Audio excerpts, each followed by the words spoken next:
On September 11th, 2001, we lost 6 very special people who were sons and daughters, brothers and sisters, aunts and uncles, husbands and wives, neighbors, colleagues, and friends.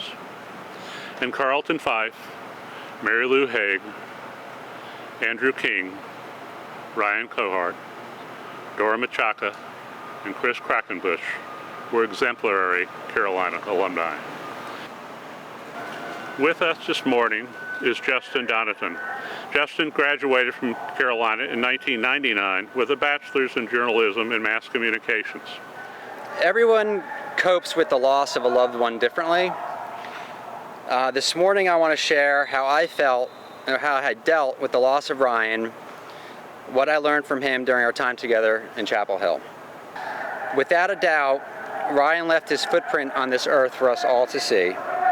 We should all feel blessed that he did, as it makes us all better people. For me, the numbness of what happened on that tragic day dissipates ever so slightly each year, but the sorrow will never go away. I still find myself asking, why did this happen? Why Ryan? I'm sad for Ryan. I'm sad for his family, and I'm sad for myself. Since nothing will change what happened, I cope with my feelings by reliving the memories I have of Ryan, the time I spent with Ryan, and the lessons he taught me about life and living, and that comforts me. Ryan was a classmate, roommate, teammate, and friend. Ryan was not afraid to step out of his comfort zone. He would approach anyone, talk to anyone, and engage anyone. Ryan was not afraid to take chances, knowing that if things did not go his way, he had the ability and resolve to deal with the circumstances in front of him. I always admired him for this.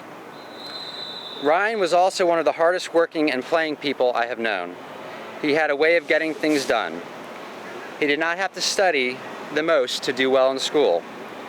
He did not have to be the fastest, strongest, or most talented to be the best defenseman on the field. Ryan was naturally gifted, personally and physically, and also naturally confident. His confidence shined like a Carolina blue sky. It was a good, healthy confidence that would radiate and make you want to be around him. His presence would make those around him more confident as well. This is a trait that is not easy to have, and a gift that is very, very hard to give, but one that Ryan shared with all those who knew him, and for this I'm eternally grateful. I've been to New York a handful of times since 9/11 and have not yet been able to visit the World Trade Center site. It's still too hard for me. Often when flying into LaGuardia Airport, you're greeted with a panoramic view of Lower Manhattan. Unfortunately, this feeling still haunts me, so I have no choice but to close my eyes. But a day will come when the time is right, and I will visit the site and pay my respects. I look forward to that day, and although I'm not expecting it to provide closure, it will be another step in the healing process. The clock strikes 9/11 twice a day, in the AM and the PM. And for almost every day, for some cosmic reason, my eyes are drawn to my watch at 9/11, including yesterday morning. I thought this was really strange at first, and it really bothered me. There are 1,440 minutes in a day. How could it always be happening? Why was I always being reminded of this tragedy and the horror? It was so hard for me to deal with at first. But I've since realized that this has turned into one of the greatest blessings, as I'm now reminded twice a day for Ryan's zest of life. I use this to help it make my best day possible. At 9:11 a.m., I have the opportunity to shape my day by remembering Ryan's charisma, positive energy, and zest for life. At 9:11 p.m., I have the opportunity to reflect on my day by holding myself accountable for being positive throughout the day, living in the present, and giving my day the best effort I can. So here we are on another 9/11, and Ryan's friendship and Ryan's life means a lot to me. It reminds me, as best as I can, to be grateful, kind, and patient. It reminds me to celebrate my accomplishments. It reminds me to be confident and to do my best to share my confidence with those around me. It reminds me to step out of my comfort zone, as it's better to regret what you have done than what you have not. It reminds me to take care of my family, as there will be a time when I will need them to take care of me. So what can we all do today, tomorrow, and in the years to come?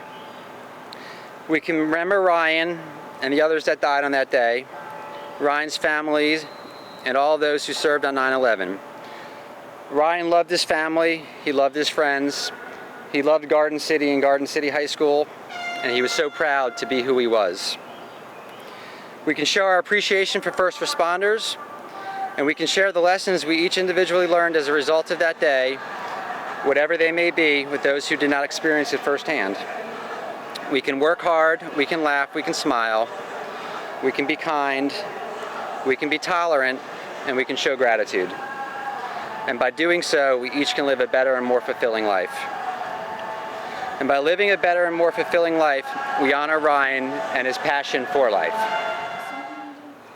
The day of after 9/11, our campus community came together on Polk Place. With thousands gathered, the Lorelei's sang a final song. To conclude our program this morning, we are grateful that the 2019 Lorelei will perform that same song, Wanting Memories.